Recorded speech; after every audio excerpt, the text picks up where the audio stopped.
le soleil de votre vie. Mes enfants bien-aimés, vous voilà ici pour réparer les péchés des hommes et pour intercéder des grâces pour tous. J'apprécie et je bénis vos intentions, tandis que je les confirme et les rends fructueuses. Je suis Jésus d'infinie miséricorde, ce Jésus, fils de Dieu, qui suis né à Bethléem dans une grotte, et qui ai revêtu la nature humaine pour pouvoir réparer les péchés. Que mes désirs de réparation infinis, comme est infini Dieu, qui est offensé par le péché, trouvent une réponse appropriée dans vos cœurs. Je veux vous rappeler que si je suis né dans le monde pour le salut de tous, maintenant je renouvelle cette naissance d'une manière mystique, mais réelle sur les autels.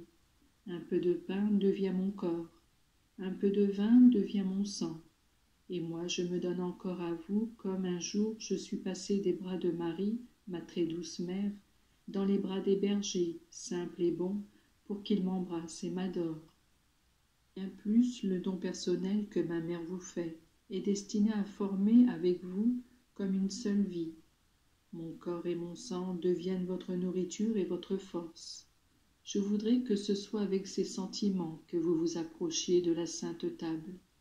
Dans beaucoup d'églises, le tabernacle souvent négligé est devenu glacial, beaucoup plus que cette grotte de Bethléem, où des cœurs brûlants d'amour me réchauffaient.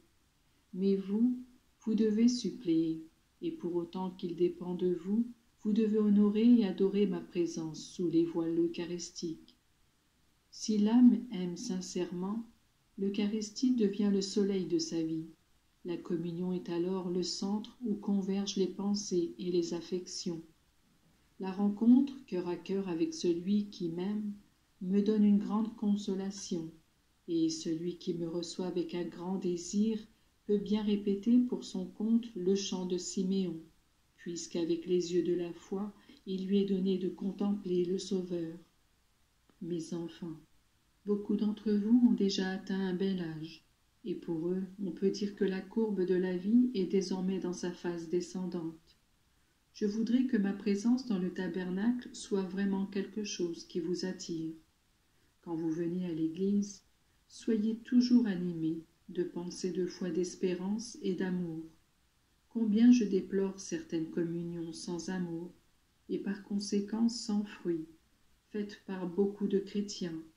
On va à la communion par habitude, on fait ce que tous font.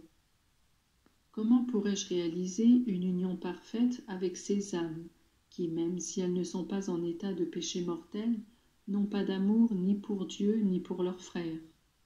Confiez-vous à ma mère pour apprendre à aimer vraiment Dieu.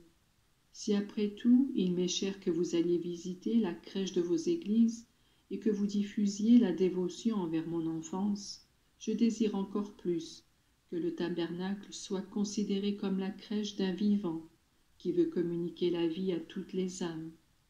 La réparation ne peut pas rester une chose purement personnelle.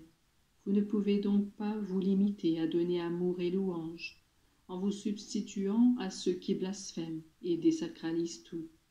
Celui qui aime brûle d'un feu qui ne peut pas rester caché sous la cendre.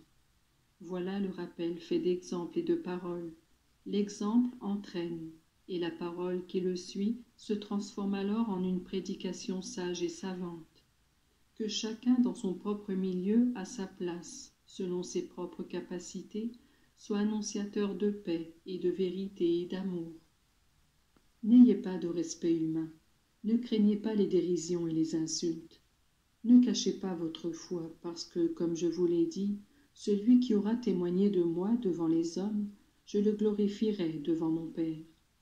Regardez les saints qui vous ont précédés, et si vous ne savez pas les imiter, parce que chacun de vous est comme une fleur qui a son propre parfum et sa propre manière de vivre, sachez cependant que la même foi et la même morale qui ont guidé leur vie doivent aussi guider la vôtre, si vous voulez arriver au ciel.